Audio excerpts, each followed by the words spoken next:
جو روزمرہ کے استعمال سے ہٹ کر ہوتا ہے. جو الفاظ یہاں لکھے ہیں وہ یہی ہیں. یہ بھی ایک مرض ہے کہ جو کچھ خرچ کرتا ہے وہ چاہتا ہے کہ لوگ بھی اسے سمجھیں. شاید مراد یہ ہو کہ لوگ بھی اسے کچھ سمجھیں، اس کو عزت دیں، اس کو مرتبہ دیں. مگر میں خدا تعالیٰ کا شکر کرتا ہوں، یہ ہے وہ اصل بات جس کی طرف توجہ دلانے کے لیے میں نے حضرت مسیح موعود علیہ السلام کی اس عبادت کو چنا ہے. آپ سے حضرت مسیح موعود علیہ السلام کو کیا توقع ہے، اور آپ کے متعلق حضرت مسیح موعود علیہ السلام نے کتنی گہری دلی رضامندی کا اظہار فرمایا ہے. مگر میں خدا تعالیٰ کا شکر کرتا ہوں کہ میری جماعت میں ایسے بھی لوگ ہیں کہ جو بہت کچھ خرچ کرتے ہیں مگر اپنا نام تک ظاہر نہیں کرتے. بعض آدمیوں نے مجھے کئی مرتبہ پارسل بھیجا ہے اور جب اسے کھولا ہے تو اندر سے سونے کا ٹکڑا نکلا ہے یا کوئی انگشتری نکلی ہے اور بھیجنے والے کا کوئی پتہ ہی نہیں. کسی انسان کے اندر اس مرتبہ اور مقام کا پیدا ہونا چھوٹی سی بات نہیں، اور نہ ہر شخص کو یہ مقام میسر آتا ہے. یہ حالت اس وقت پیدا ہوتی ہے جب انسان کامل طور پر اللہ تعالیٰ کے وجود اور اس کی صفات پر ایمان لاتا ہے، اور اس کے ساتھ اسے ایک صافی تعلق پیدا ہوتا ہے. دنیا اور اس کی چیزیں اس کی نظر میں فنا ہو جاتی ہیں. یہ ہے سرن کا مضمون جو بہت ہی گہرائی میں حضرت مسیح موعود علیہ السلام نے بیان فرمایا ہے. بسا اوقات انسان نیکی کرتا ہے، اسے دکھاوے کا تو خیال نہیں ہوتا، لیکن بالارادہ اخفاء کا بھی کوئی طریق اختیار نہیں کرتا. ایسے لوگوں پر کوئی حرف نہیں ہے، کیونکہ چھپانا بھی ایک زحمت ہے، اور کوشش کر کے کسی چیز کو چھپانا کسی غیر معمولی ارادے کی بنا پر کی بغیر پیدا نہیں ہو سکتا، ورنہ یہ نارمل نہیں ہے، یہ عام طریق نہیں ہے انسانی. ایک انسان ریا سے پاک نیکی کرے، اسے کوئی پرواہ نہیں ہوتی وہ دیکھتا یا نہیں دیکھتا. اور اسی تعلق میں حضرت مسیح موعود علیہ السلام نے خود اپنا بھی ایک تجربہ بیان فرمایا ہے. کسی نے آپ سے پوچھا کہ آپ جب نماز پڑھتے ہیں اور خاص کیفیت طاری ہوتی ہے، لوگ دیکھ رہے ہوتے ہیں، تو آپ کو کبھی خیال نہیں آتا کہ وہ لوگ مجھے دیکھ رہے ہیں؟ آپ نے فرمایا جیسے انسان طویلے میں نماز پڑھے، ارد گرد گھوڑے بندھے ہوں، تو کسی کو خیال آئے گا کہ گھوڑے دیکھ رہے ہیں؟ وہم گمان میں بھی نہیں یہ بات آتی کہ کوئی دیکھ رہا ہے، کیونکہ میری نماز کا ان سے تعلق ہی کوئی نہیں. جس کے ساتھ ہے وہ دیکھ رہا ہے، اور اسی کا خیال ایسا غالب ہو جاتا ہے کہ کسی اور طرف توجہ جاتی ہی نہیں. تو ضروری نہیں کہ ہر نماز کو چھپا کر ہی پڑھا جائے تو وہ سری نماز بنے گی، ورنہ علانیہ ہو جائے گی. یہ مضمون بھی سمجھنے سے تعلق رکھتا ہے. ہر چیز جو ظاہر ہے وہ ظاہر نہیں ہے، بعض دفعہ سری ہوتی ہے اور اس کے اندر سر ہوتے ہیں. بس حضرت مسیح موعود علیہ السلام کی جو نماز لوگ دیکھتے تھے اور وہ نمازیں جو دوسروں کی دیکھتے تھے، بظاہر تو ان میں فرق نہیں تھا. اگر خشوع و خضوع ہے تو بعض دفعہ غیروں میں بھی بڑے زور سے خشوع و خضوع پیدا ہوتا ہے. مگر یہ سری کیفیت کہ پرواہی کوئی نہیں، کوئی دیکھ رہا ہے نہیں دیکھ رہا، ان کی حیثیت حقیقت ہی کوئی نہیں ہے. جس نے دیکھنا تھا وہ جانتا ہے اور وہی میرے لیے کافی ہے. یہ بھی ایک سر ہے جو علانیہ نمازوں میں بھی پیدا ہو جاتا ہے. اور نیکی کا بھی یہی حال ہے. بعض دفعہ ایک انسان چندے لکھواتا ہے، چندے ادا کرتا ہے، نام اس کے نام رسیدیں کٹتی ہیں، اور اکثر یہی ہوتا ہے کیونکہ ہم نے چندے کے نظام کی بھی حفاظت کرنی ہے. مگر دینے والے کے ذہن میں کسی طرح بھی کسی قسم کا کوئی ریا کا پہلو نہیں ہوتا. مگر اس کے باوجود کچھ ایسے بھی ہیں جو محنت کر کے اپنی نیکی کو خود اپنی ذات سے بھی چھپانے کی کوشش کرتے ہیں. یہ جو فرمایا کہ دوسرے ہاتھ کو خبر نہیں ہوتی، یہ بہت اہم مضمون ہے. یہ کوئی مبالغہ آمیزی نہیں ہے، ورنہ لفظاً تو ایک ہاتھ سے آپ نیکی کریں تو دوسرے ہاتھ کو ضرور خبر ہوگی، کیونکہ آپ ایک ہی وجود کے حصے ہیں. مگر یہ جو مضمون حضرت مسیح موعود علیہ السلام نے اپنے عشاق کے حوالے سے بیان فرمایا کہ میں خدا کا شکر کرتا ہوں کہ ایسے ایسے بھی ان میں ہیں کہ مجھ تک سے نام چھپاتے ہیں، اور مومن کا اپنے آقا سے اتنا بھی نہیں فرق ہوتا جتنا ایک ہاتھ کا دوسرے ہاتھ سے ہوتا ہے۔ بس ایک ہاتھ سے نیکی کرنا اور دوسرے ہاتھ سے چھپانا، اس سے بہتر انداز میں ظاہر نہیں فرمایا جا سکتا کہ حضرت مسیح موعود علیہ السلام کو بھی لوگ بعض دفعہ زیورات بھیجتے تھے اور خود آپ پر بھی نام ظاہر نہیں کرتے تھے، لیکن بہت سے ایسے تھے جو آپ پر ضرور ظاہر کرتے تھے، اور دونوں باتیں اخفاء میں ہیں۔ جس نے نہیں ظاہر کیا اس نے اپنے پر اعتماد نہیں کیا، یہ نہیں کہ مسیح موعود پر اعتماد نہیں تھا، اس نے اپنے پر اعتماد نہیں کیا، اس کو یہ یقین نہیں تھا کہ اگر میں نے مسیح موعود پر بھی نام ظاہر کر دیا تو شاید میں اپنے نفس کی انا کی پیاس بجھانے کے لیے ایسا کر رہا ہوں، اور دل چاہتا تھا کہ میں مسیح موعود علیہ السلام پہ اپنی نیکی کو ظاہر کروں تاکہ دعائیں بھی حاصل کروں، لیکن دعاؤں کے ساتھ جہاں نفس کی میلونی کا خطرہ ہوا وہاں نتیجہ یہ نکلتا ہے کہ ایسے کرنے والے کو خود اپنے اوپر اعتماد نہیں تھا، اور اعتماد نہ ہونے کے نتیجے میں اس نے اپنے ہاتھ سے اپنی انا کی گردن پر چھری پھیری ہے۔ گویا اب کوئی امکان باقی نہیں رہا کہ میری انا کسی طرح بھی خوش ہو سکے، اس لیے یہ قربانی تو ضرور خالصتاً اللہ کے لیے ہوگی۔ یہ وہ مضمون ہے جو حضرت مسیح موعود علیہ السلام نے ایک ہی تحریر میں ایک بات بیان فرما کر اس کا ایک پہلو روشن فرمایا، اور اس بات سے پردہ اٹھا دیا کہ کیسے ایک ہاتھ کی نیکی کا دوسرے ہاتھ کی نیکی کی دوسرے ہاتھ کو خبر تک نہیں ہوتی۔ پھر ایسے بھی ہیں جو یہ اس غرض سے کرتے ہیں کہ وہ چاہتے ہیں کہ میرے اور خدا کے درمیان ایک ایسا تعلق قائم ہو جائے کہ اس کے اندر کسی انسان کا کوئی واسطہ نہ رہے، اور ایسا کرتے ہوئے وہ اب حضرت مسیح موعود علیہ السلام سے جب نام چھپاتے تھے تو کسی تکبر کی بنا پر نہیں کہ میرا خدا سے براہ راست تعلق ہے، بلکہ خدا کی توجہ اپنی طرف پھیرنے کے لیے کہ میں بھی ایک طرح بندہ ہوں، میری نیکی براہ راست تجھ تک پہنچے اور کسی اور کا دخل نہ ہو۔ یہ مضمون ہے جو عین ایسے باریک کنارے پر کھڑا ہے کہ غلط بھی ہو سکتا ہے اور صحیح بھی ہو سکتا ہے۔ اگر غلط ہو تو ایسا آدمی ٹھوکر کھا کے گر بھی سکتا ہے، اگر صحیح ہو تو بہت بلند مقام تک اس کو پہنچا دیتا ہے، اور گرتا ہے تو خدا کی جھولی میں گرتا ہے۔ بس اس پہلو سے سر کا مضمون بہت ہی گہرا اور باریک ہے، اور جب تک ہم اس مضمون کو نہ سمجھیں زیادہ ترقیات نہیں کر سکتے، کیونکہ سر کے اندر جو اندھیرے ہیں وہ اپنی ذات کی راہ میں بھی حائل ہوتے ہیں۔ سر کو پہچاننا بہت مشکل کام ہے، اس لیے جو اپنی نیتوں کو ٹٹولتا رہتا ہے اسے رفتہ رفتہ وہ بصیرت عطا ہوتی ہے جیسے اندھیرے کمرے میں رہنے کے عادی کی آنکھوں کو عطا ہوتی ہے، وہ آنکھیں رفتہ رفتہ کھل جاتی ہیں، اور بہت مدھم روشنی بھی ہو تو اس میں بھی کچھ دکھائی دینے لگتا ہے۔ مگر جن کی آنکھیں ہمیشہ باہر ہی کھلی رہیں ان کے وہ نفس کے اندھیروں میں کچھ دکھائی نہیں دیتا کہ نیتوں کا آغاز انا سے ہوا تھا یا رضائے باری تعالیٰ کی خاطر قربانی سے ہوا تھا۔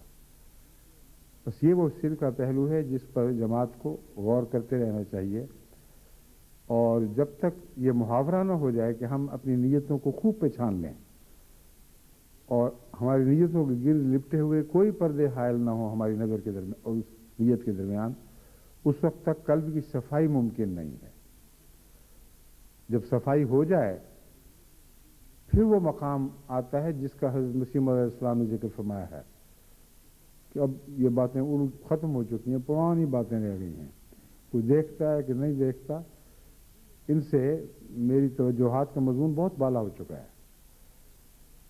بس وہاں تک پہنچنے کے لیے یہ بیچ کی منازل ہیں، اس لیے ہر انسان کو اپنی نیتوں پر نظر رکھنا، خواہ وہ عبادت کے تعلق میں ہوں، خواہ وہ مالی قربانی کی تعلق میں ہوں، یا وقت کی قربانی اور خدمات کے تعلق میں ہوں، نہایت ضروری ہے۔ اور خطرات اس وقت درپیش ہوتے ہیں جب غیر کی تحسین کی آوازیں آنے لگتی ہیں۔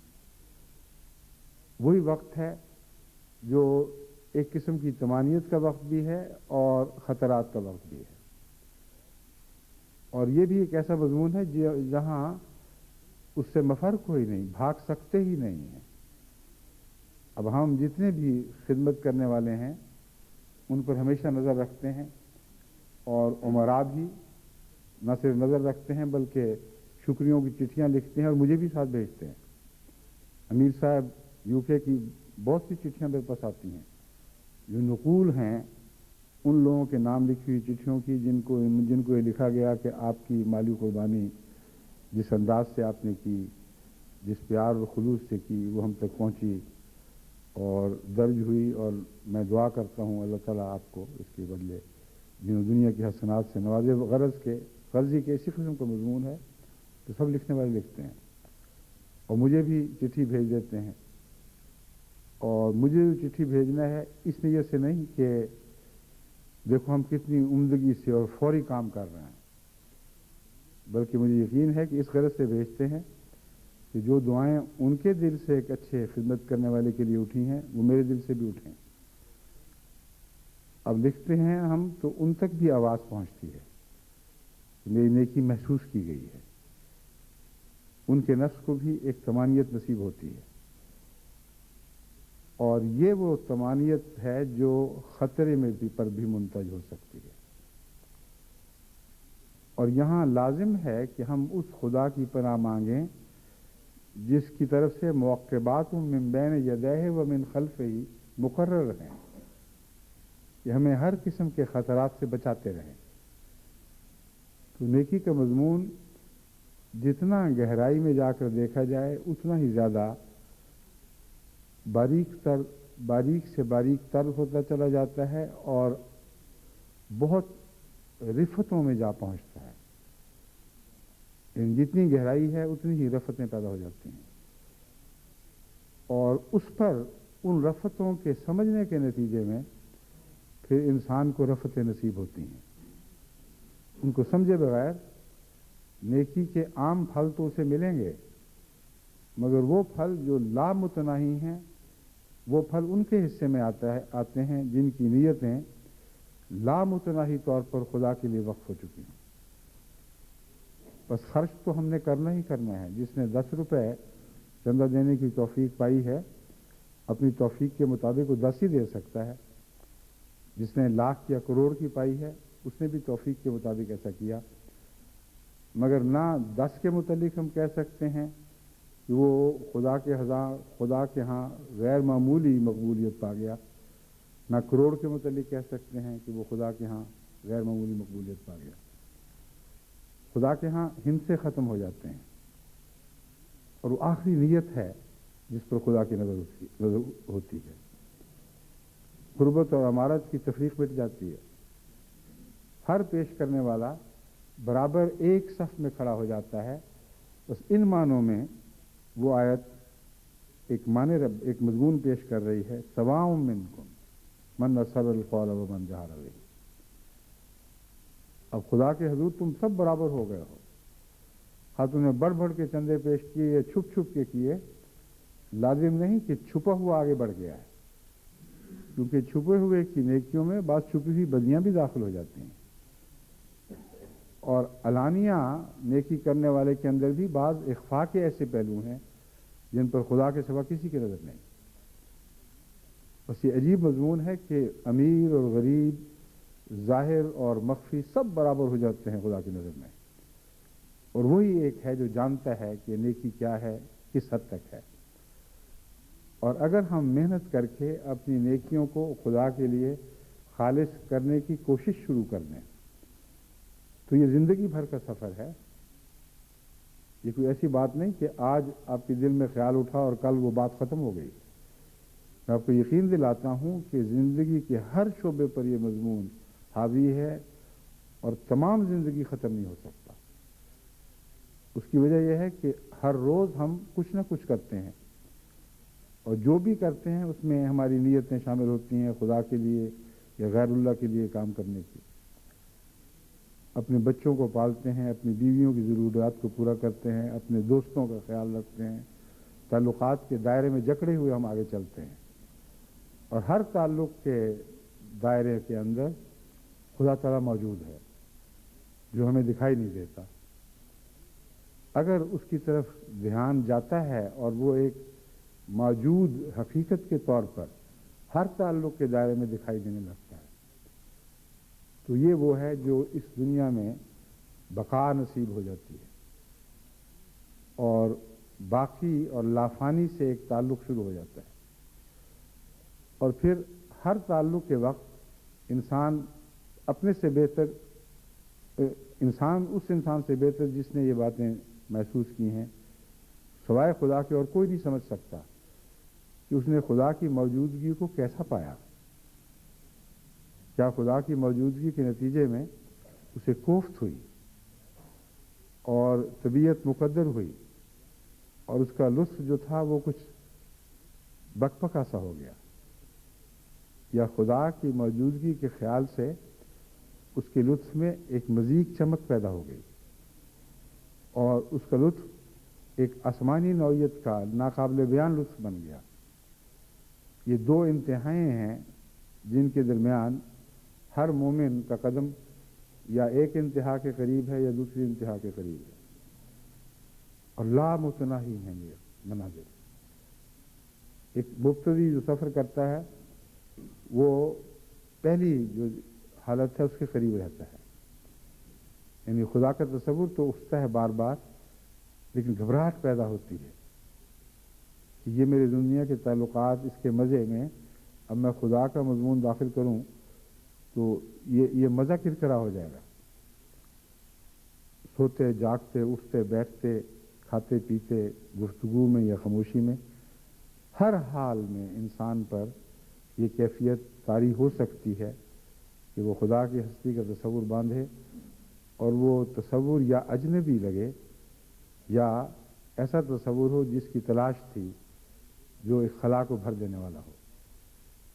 یہ جو آخری بات ہے یہ آسان نہیں ہے، اور محض یہ کہہ دینا کہ خدا سب سے پیارا ہے بالکل غلط ہے جب تک پیارا بن کے نہ دکھائے، اور پیار یوں ہی پیدا نہیں ہو جایا کرتے۔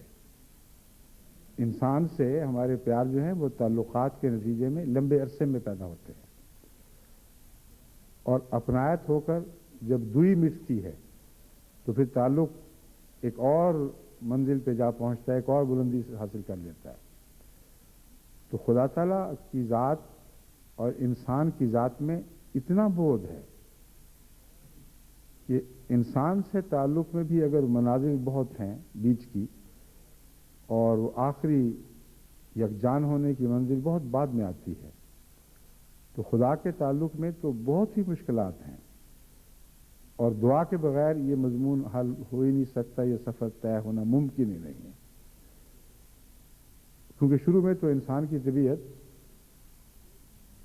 یہ اجنبیت محسوس کرتی ہے کہ جب میں انسان سے پیار کرتا ہوں، انسان کی خوبصورتی کو دیکھتا ہوں، اس کے احسانات کو دیکھتا ہوں، تو یہ ساری باتیں قرب سے معلوم ہو رہی ہیں، اور اس میں ہم جنس ہونے کی وجہ سے کوئی بودھ نہیں، کوئی اجنبیت نہیں ہے، ایک طبی چیز ہے۔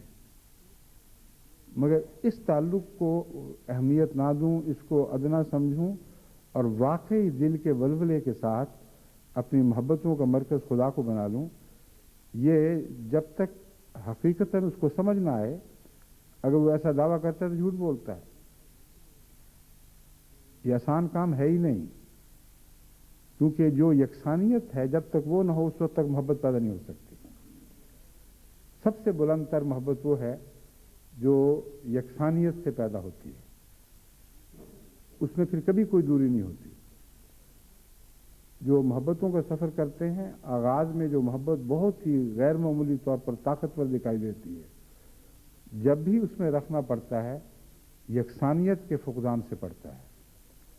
میاں اور بیوی کا کیسے ہی پیار سے اکٹھا زندگی کا سفر شروع کریں، جوں جوں وقت کے ساتھ مختلف صورتحال پر رد عمل میں اختلاف دکھائی دیتا ہے، جوں جوں نظریات کے اختلاف جو ہیں وہ روزمرہ کی زندگی پر اثر انداز ہونے لگتے ہیں،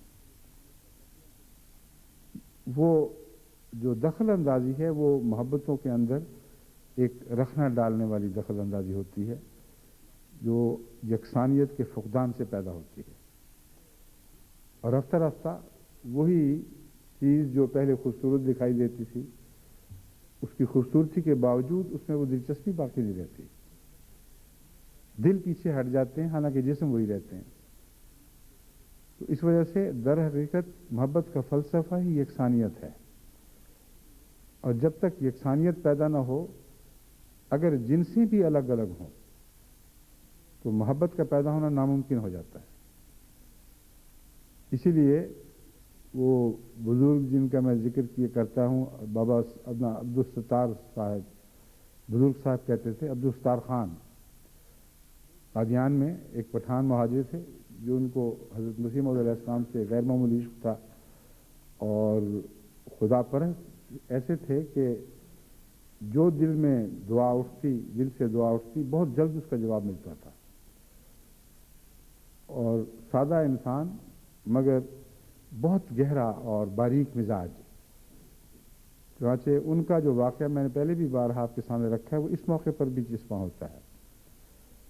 انہوں نے ایک دفعہ یہ دعا شروع کر دی کہ اے خدا، اگر میں نے تو ملکہ وکٹوریہ کو دیکھا نہیں ہے، اس کا نام سنا ہے، نہ اس کے ساتھ میرا کوئی قومی تعلق ہے، نہ جسمانی طور پر کوئی تحریک میرے دل میں اس کے لیے پیدا ہو سکتی ہے، ہاں اس کی نیکی کے تذکرے سنے ہیں کہ اچھی بادشاہ ہے، تو اگر کوئی مجھے کہے کہ ملکہ وکٹوریہ سے عشق شروع کر دو، میں کیسے کر سکتا؟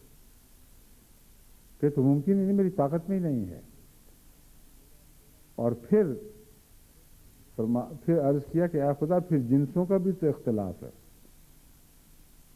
اب کہاں میرا اور ملکہ وکٹوریہ کا فرق، کہاں میرا اور تیرا فرق، کوئی نسبت ہی نہیں ہے، جہاں قدر مشترک ہی کوئی نہیں، وہاں کیسے میں تجھ سے محبت کروں، مجھے یہ سمجھا دے۔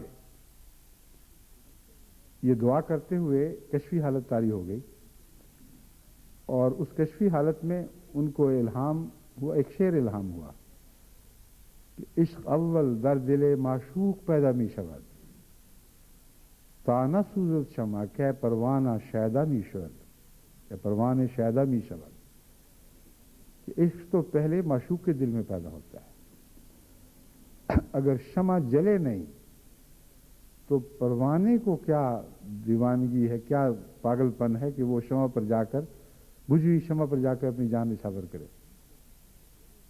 پروانہ جلتا تو ہے مگر پہلے شمع جلتی ہے، معشوق پہلے جلتا ہے، عاشق بعد میں جلتا ہے۔ عجیب جواب تھا یہ، اور چونکہ وہ بہت ہی گہرے عارف باللہ تھے، وہ اس مضمون کو سمجھ گئے کہ دراصل خدا سے محبت خدا ہی کی محبت کے نتیجے میں پیدا ہو سکتی ہے، اور ساری کائنات میں خدا کی محبت کے مظاہر بکھرے پڑے ہیں۔ کوئی بھی زندگی کا سانس ایسا نہیں جو اللہ تعالیٰ کے لطف و احسان کا مظہر نہ ہو۔ وہ ہماری طلب کر رہا ہے، وہ ہمیں بلا رہا ہے، تو اس مضمون کو سمجھیں تو پھر ایک یکسانیت کے مضمون کا آغاز شروع ہو جاتا ہے۔ پھر جو کچھ وہ ہے ویسا بننے کی طرف توجہ پیدا ہوتی ہے، اور اگر خدا محسن ہے اور بندہ محسن بنتا ہے، اور خدا کے احسانات کا دائرہ جو لامحدود ہے اس پر نظر رکھ کر محسن بننے کی کوشش کرتا ہے، تو خدا سے ایک قسم کی یکسانیت پیدا ہونے لگتی ہے، اور پھر خدا کا فضل ہے جو اس کی اس دل کی تمنا کے تیل پر آسمان سے اپنی محبت کا شعلہ برساتا ہے، اور نور علی نور بن کر وہ انسان جو خدا سے کوئی بھی نسبت نہیں رکھتا، محبت میں اس کا شریک ہو جاتا ہے۔ تو شمع پہلے جلتی ہے، پروانہ بعد میں، یہ مضمون ہے کہ وہ شمع روشن ہے اور اس کی روشنی ساری کائنات پر پھیلی ہوئی ہے. اللہ نور السماوات والارض. اس پر غور تو کرو جب تم اس کے نور کے پردوں کو دیکھتے ہو جو پردوں کے پیچھے ہے لیکن پردے چمک اٹھے ہیں, تو دراصل تمہیں اسی سے تو محبت ہو رہی ہے. ان کو بیچ میں حائل کیوں رہنے دیتے ہو؟ حسن خواہ انسان کا ہو, خواہ پھولوں کا ہو, خواہ پہاڑوں کا ہو, ندی نالوں کا ہو, یا صحراؤں کا حسن, وہ بھی تو ایک حسن ہے. صحراؤں کا حسن ہو, ہر حسن پر جب انسان غور کرتا ہے تو اس کے پیچھے اللہ تعالیٰ کا حسن کار فرما ہے. اسی مضمون کو بیان کرتے ہوئے حضرت مسیح موعود علیہ الصلوۃ والسلام فرماتے ہیں, چشم مست ہر حسین ہر دم دکھاتی ہے تجھے, ہاتھ ہے تیری طرف ہر گیسوئے خمدار کا. یعنی ہمیں تو خوبصورت آنکھیں بھی تیری طرف لے جاتی ہیں اور ان کی زلفیں بھی خمدار ہوں بھی تو ان کا ہاتھ تیری طرف اٹھتا ہے. یہ ساری نظم اسی مضمون کی مظہر ہے کہ کس طرح خدا کا حسن روشن ہو چکا ہے اور جگہ جگہ ذرے ذرے میں روشن ہے. اور جدھر بھی نظر ڈالو تمہیں خدا کی محبت کی راہیں دکھائی دیں گی, لیکن پہلے یہ شعور تو پیدا کرو یہ حسن ہے کیا اور کس کا ہے. اس مضمون میں جب تم داخل ہوتے ہو تو ہر قدم پر اذن اللہ کی ضرورت ہے.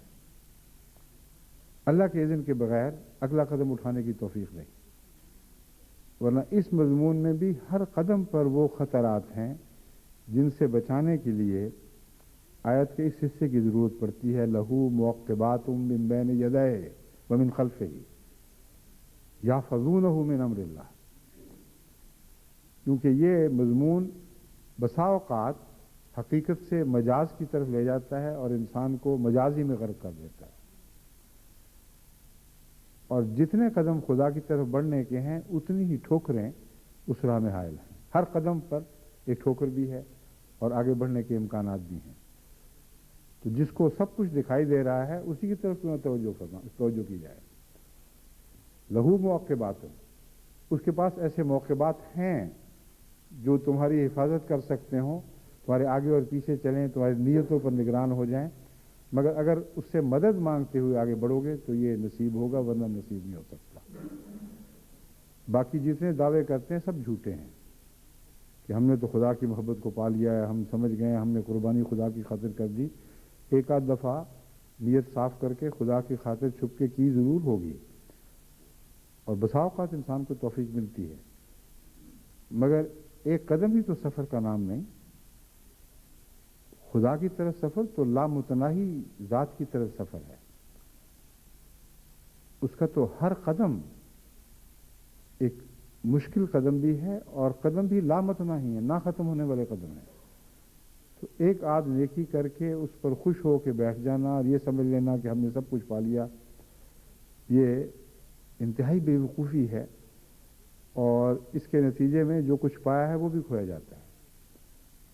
ایسے ایسے لوگ بھی آپ دیکھیں گے جنہوں نے کچھ پایا اور اس پانے کے تکبر نے ان کو ہلاک کر دیا. بڑے بڑے سر اونچا لیے پھرتے ہیں. کوئی ایک راز اتفاقاً مل گیا جو معمولی بات ہے. عارف باللہ کو تو روزانہ خدا تعالیٰ بے شمار نکات عطا فرماتا ہے اور وہ جھک کر قبول کرتا ہے, وہم و گمان میں بھی نہیں آتا کہ میری کوئی چلاکی ہے. لیکن ایسے ایسے بیوقوف بھی آپ کو نظر آئیں گے جو ایک بات پکڑ کے بیٹھ گئے ہیں اور بار بار وہ پوچھتے پھرتے ہیں لوگوں سے اس کا جواب دو, گویا میرے سوا کوئی اس کا جواب نہیں جانتا. وہ چھوٹا سا کوئی چٹکلا بے حقیقت بے معنی اور اسی چٹکلے کے تکبر میں مبتلا ہو کر اگر کوئی نیکی تھی بھی تو وہ بھی برباد کر بیٹھتے ہیں. کئی ایسے آدمی میرے سامنے میرے علم میں ہیں, بعضوں سے میری گفتگو ہوئی, بعضوں کے متعلق مجھے بتایا گیا کہ انہوں نے یہ سوال کیا, ہم نے بہت پھرا ہے, بہت دیکھا ہے, اس سوال کا جواب کسی نے نہیں دیا. مراد یہ نہیں کہ سوال کے جواب کی تلاش ہے, مراد یہ ہوتی ہے کہ ہمیں پتہ ہے تمہیں کچھ پتہ نہیں, اور آپ لاکھ ان کو سمجھانے کی کوشش کریں وہ صرف لاتے رہیں گے, نہیں اصل بات بتائیں گے نہیں کیونکہ ہوتی کچھ نہیں بات. بے حقیقت سی بات ہوتی ہے، اور سر پھیر کے چلے جاتے ہیں کہ ہمیں یہاں سے بھی نہیں ملا جواب۔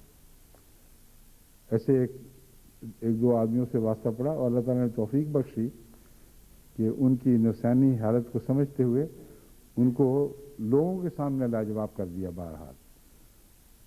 وہ سر اٹھا کے نہیں واپس جا سکا، اور اتنی بھی توفیق نہیں ملی کہ کہہ دے کہ ہاں میری تسلی ہو گئی۔ تو تسلی بھی خدا کا کام ہے، وہ بھی بندے کے بس کی بات نہیں۔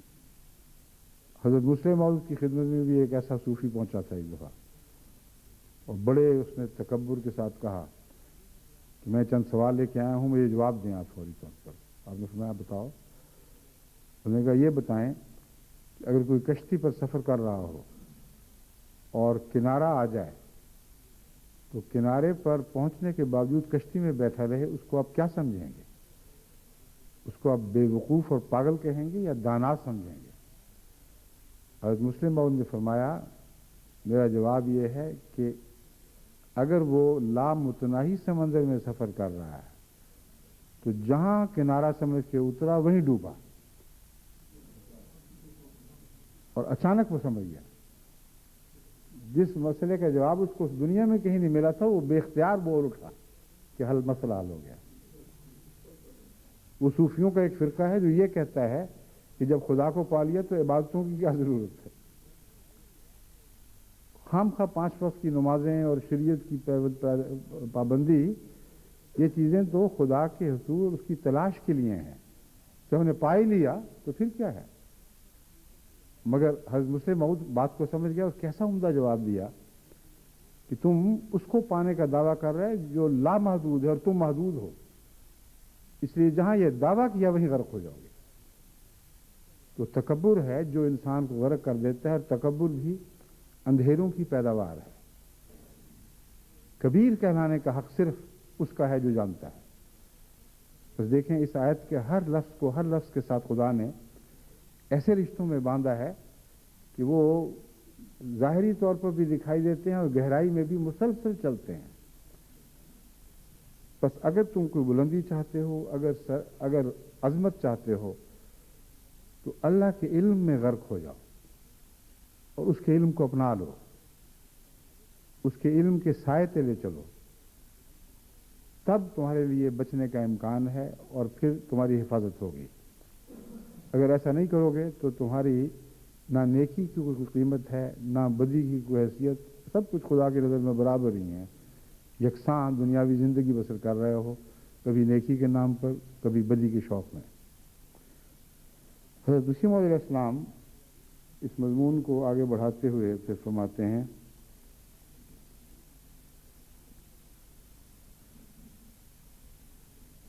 جب یہ حالت اس وقت پیدا ہوتی ہے جب انسان کامل طور پر اللہ تعالیٰ کے وجود اور اس کی صفات پر ایمان لاتا ہے، اور اس کے ساتھ اسے ایک یکسافی تعلق پیدا ہوتا ہے، دنیا اور اس کی چیزیں اس کی نظر میں فنا ہو جاتی ہیں۔ یعنی اخفاء کی انتہا جو ہے یہ تبھی نصیب ہوتی ہے کہ سب دنیا نظر سے غائب ہو جائے، وہ دیکھ ہی نہ سکے۔ یہی میں آپ کو سمجھا رہا تھا کہ یہ وہ حالت تھی جس کو مسیح موعود نے پایا، اور ایک اور سوال کے جواب میں اس کو ظاہر فرما دیا۔ یہاں آپ غائبانہ حوالے سے باتیں کر رہے ہیں، اپنا مضمون نہیں بتا رہے ہیں۔ اس کو بھی اخفاء میں رکھا ہوا ہے کہ میں خود اس تجربے سے گزرا ہوں، میں جانتا ہوں کہ اس کے بغیر یہ بات نصیب ہو ہی نہیں سکتی کہ اللہ کا تعلق اتنا بڑھ جائے اور اس کی ہمہ وقت حاضری اپنے سامنے، یا آپ کی ہمہ وقت خدا کے حضور حاضری، یہ مضمون ساری زندگی کے ہر پہلو پر اتنا غالب آ جائے کہ باقی گویا کچھ بھی نہیں رہا، ہر دوسری چیز فنا ہو چکی ہے، پیچھے ہٹ گئی ہے۔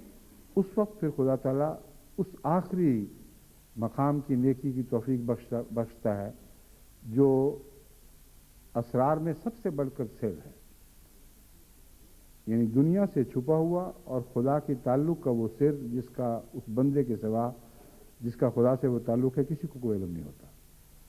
بس یہاں سر دو معنوں میں ہے، ایک یہ کہ دنیا کی نظر سے جب وہ غائب ہو جاتا ہے یا دنیا کو غائب کر دیتا ہے تو ایک راز ہے جو کسی کو معلوم ہو ہی نہیں سکتا۔ جس نے مسیح موعود علیہ السلام سے بھی اپنی نیکی چھپائی، جیسا کہ مسیح موعود السلام نے فرمایا ہے، اب اس کے دفاع میں بیان فرما رہے ہیں کہ میں اس کے اس فعل کو تکبر نہیں سمجھتا، بلکہ اس کی ایک حالت ہے، اور اس حالت کے بغیر اگر ایسا کرو گے تو یہ بھی ریاکاری ہے، اور یہ بھی اپنے نفس سے چھپنے کی بات ہے۔ اس لیے تبھی حالتوں کے ساتھ ان نیکیوں کو ادا کرو، یہ بھی بڑا ضروری ہے۔ یعنی کہ آج میرا خطبہ سنا تو کل مجھ سے چھپا چھپا کے کریں اور سمجھیں کہ آپ نے اس مقام کو پا لیا ہے۔ کسی بت بنانے سے بت کی شکل کا انسان تو نہیں بن جایا کرتا۔ یہ وہ گہری حقیقتیں ہیں جو زندہ حقیقتیں ہیں۔ بت بنانے سے ان بتوں میں جان نہیں پڑ سکتی، اس لیے یہ حقیقتیں آپ کو بھی تب زندہ کریں گی اگر یہ خود زندہ ہوں گی۔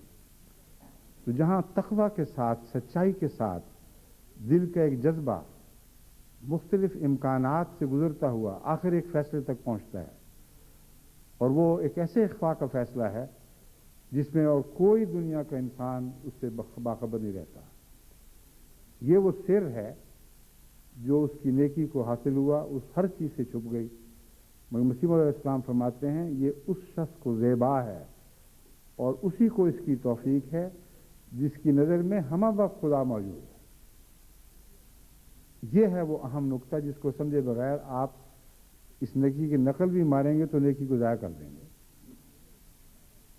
اگر انسان کلیتاً اپنی نیکی کو ہر دوسرے وجود سے چھپا لے تو اس سے بڑا پاگل پن کوئی نہیں، سوائے اس کے کہ اس وجہ سے چھپایا گیا ہو کہ جس کی خاطر ہے، جو ہم وقت حاضر ہے، اس کی نظر میں آ چکی ہے، اور مجھے کوئی ضرورت نہیں کہ اب کوئی اور اس کو دیکھے یا نہ دیکھے۔ بس ہم وقت خدا کے وجود کا تصور اور اس کی حاضری ہی ہے جو سر کو نیکی بخشتی ہے، نیکی بنا دیتی ہے۔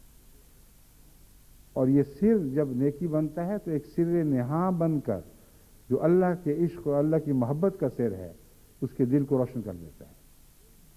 اچانک اس سر میں سے ایک اور سر جاگ اٹھتا ہے، وہ اللہ کی ایسی محبت کا سر ہے جو خدا کو اس سے ہے، اس کو خدا سے ہے، دنیا میں کوئی پھر اس کا شریک نہیں ہوتا، کسی کو علم نہیں ہوتا کہ یہ محبت کیسے پیدا ہوئی، کیا ہے، کیا اس کی حقیقت ہے، اور کس عالی مرتبے تک خدا اس محبت کے ذریعے اس کو پہنچا دے گا۔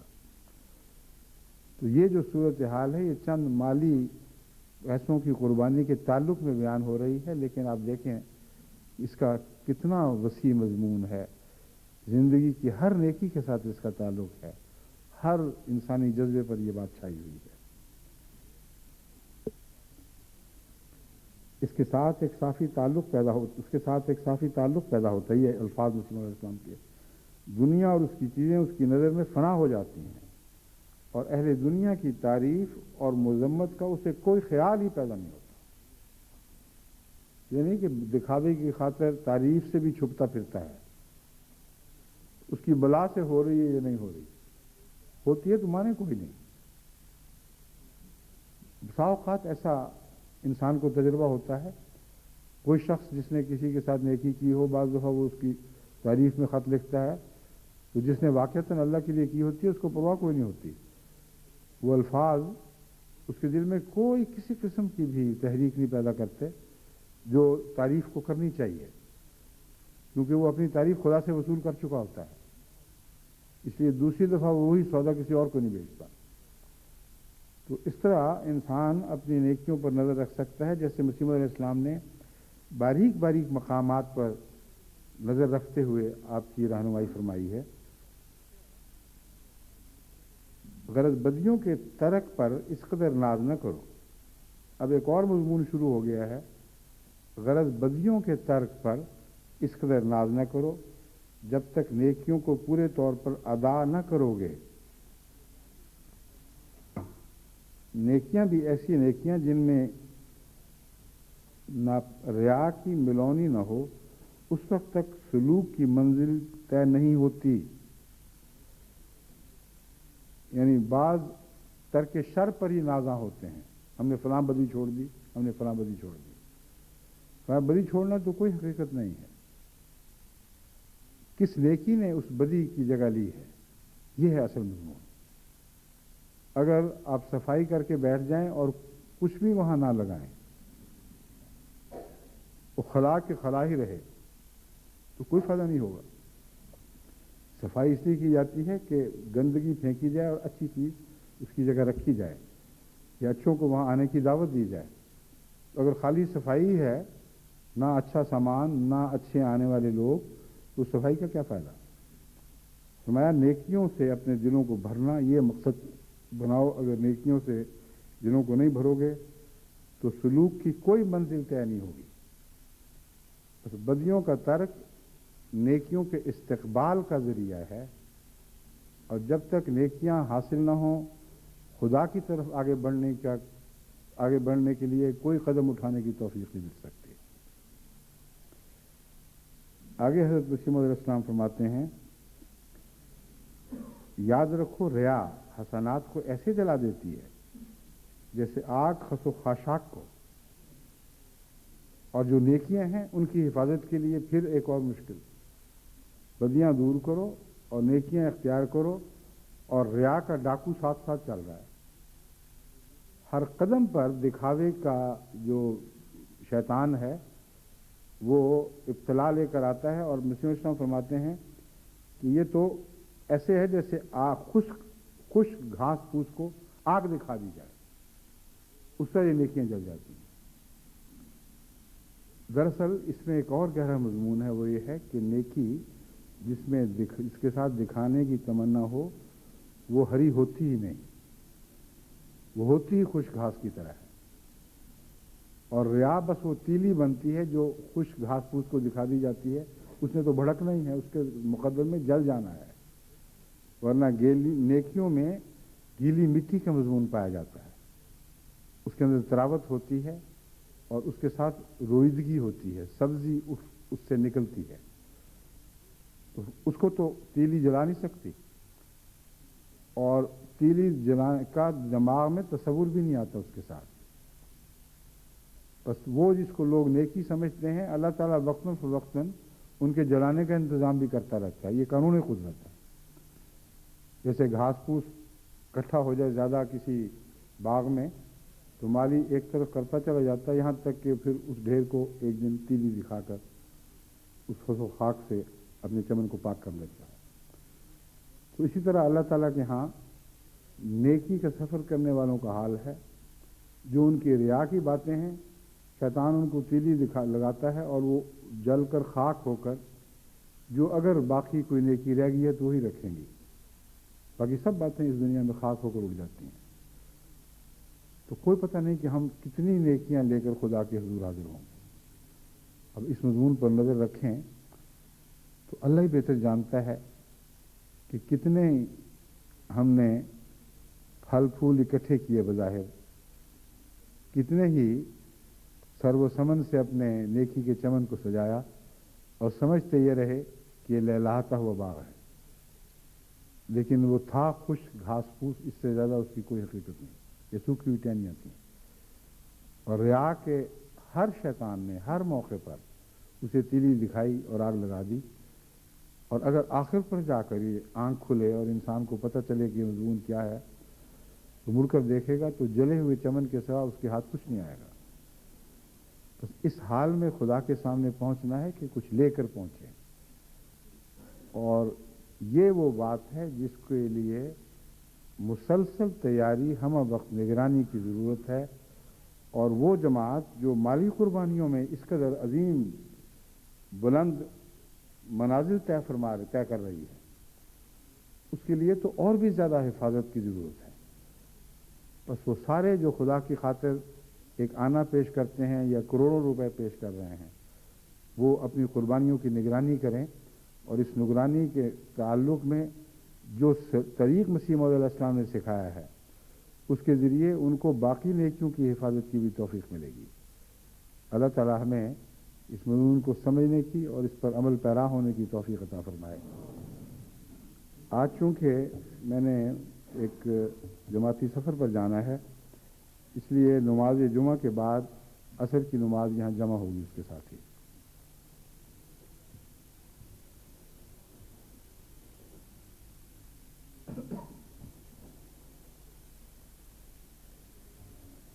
الحمد لله نحمده ونستعينه ونستغفره ونؤمن به ونتوكل عليه ونعوذ بالله من شرور أنفسنا من سيئات أعمالنا من يهده الله فلا مضل له ومن يضلله فلا هادي له ونشهد أن لا إله إلا الله وحده لا شريك له ونشهد أن محمدا عبده ورسوله عباد الله رحمكم الله إن الله يأمر بالعدل والإحسان وإيتاء ذي القربى وينهى عن الفحشاء والمنكر والبغي يعظكم لعلكم تذكرون اذكروا الله يذكركم وادعوه يستجب لكم ولذكر الله أكبر